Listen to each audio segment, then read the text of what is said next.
Subscribe कीजिए ध्येय IAS channel को और बेल आइकन को दबाइए लेटेस्ट वीडियो सबसे पहले देखने के लिए।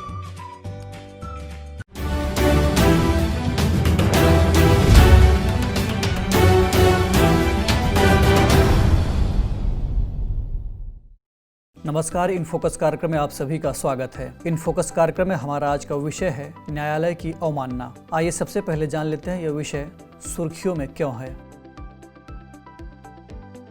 हाल ही में पत्रकार अर्नब गोस्वामी को पत्र लिखने और धमकाने को लेकर सुप्रीम कोर्ट ने महाराष्ट्र विधानसभा के सचिव को अवमानना नोटिस जारी किया है। अदालत ने कहा है कि अगर किसी नागरिक को शीर्ष अदालत आने से रोका जाए तो यह अनुच्छेद 32 का उल्लंघन होगा। इस तरह यह न्यायिक प्रशासन में गंभीर हस्तक्षेप है। संविधान का अनुच्छेद 32 मौलिक अधिकारों को लागू कराने से संबंधित है। इस अनुच्छेद के मुताबिक अगर किसी व्यक्ति के मौलिक अधिकार का उल्लंघन होता है तो वह व्यक्ति सीधे सर्वोच्च न्यायालय का दरवाजा खटखटा सकता है। इस अनुच्छेद के अंतर्गत उच्चतम न्यायालय को मूल अधिकारों की रक्षा करने के लिए बंदी प्रत्यक्षीकरण, परमादेश, प्रतिषेध, उत्प्रेषण और अधिकार परीक्षा रिट जारी करने की शक्तियां प्राप्त हैं। बता दें कि महाराष्ट्र के मुख्यमंत्री उद्धव ठाकरे की आलोचना को लेकर महाराष्ट्र विधानसभा के सचिव ने अर्नब गोस्वामी के खिलाफ विशेषाधिकार नोटिस जारी किया था।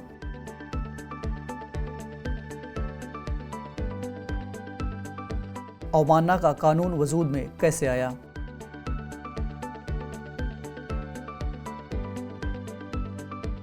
साल 1949 की 27 मई को पहले इसे अनुच्छेद 108 के रूप में संविधान सभा में पेश किया गया था। सहमति बनने के बाद इसे अनुच्छेद 129 के रूप में स्वीकार कर लिया गया। इस अनुच्छेद के दो प्रमुख बिंदु थे। पहला कि सुप्रीम कोर्ट कहाँ स्थित होगा और दूसरा प्रमुख बिंदु था अवमानना। संविधान सभा में चर्चा के दौरान कुछ सदस्यों का तर्क था कि अवमानना का मामला अभिव्यक्ति की स्वतंत्रता के लिए रुकावट का काम करेगा। इन सदस्यों का कहना था कि ये मान लेना कि जज इस कानून का इस्तेमाल विवेक से करेंगे उचित नहीं होगा। दरअसल जज भी इंसान है और उनसे भी गलतियां हो सकती हैं। हालांकि डॉक्टर अंबेडकर ने इसे जरूरी बताया था। बहरहाल सभा में इस बात पर आम सहमति बन गई और अनुच्छेद 129 अस्तित्व में आ गया। इसी अनुच्छेद को क्रियान्वित करने के मकसद से न्यायालय की अवमानना अधिनियम 1971 लाया गया। गौरतलब है कि भारत के संविधान के अनुच्छेद 129 और अनुच्छेद 215 में क्रमशः सुप्रीम कोर्ट और हाई कोर्ट को कोर्ट ऑफ रिकॉर्ड का दर्जा दिया गया है। साथ ही उन्हें अपनी अवमानना के लिए किसी को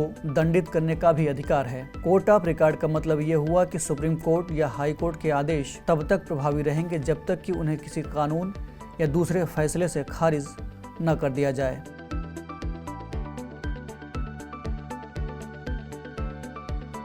कंटेम्प्ट ऑफ कोर्ट एक्ट 1971।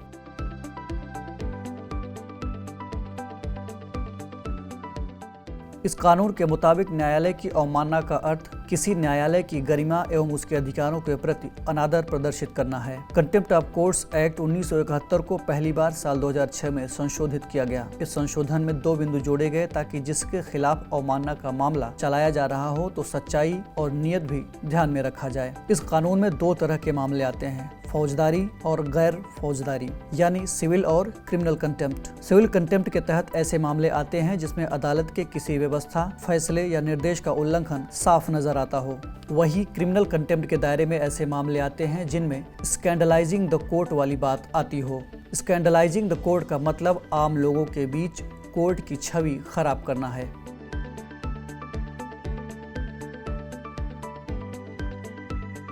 इस बारे में दूसरे देशों में क्या स्थिति है।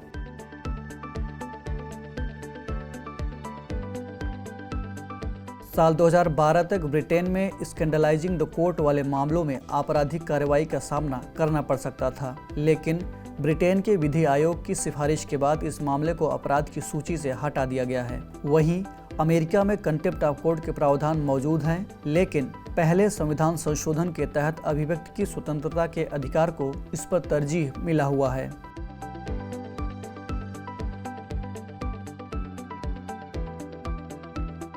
निष्कर्ष।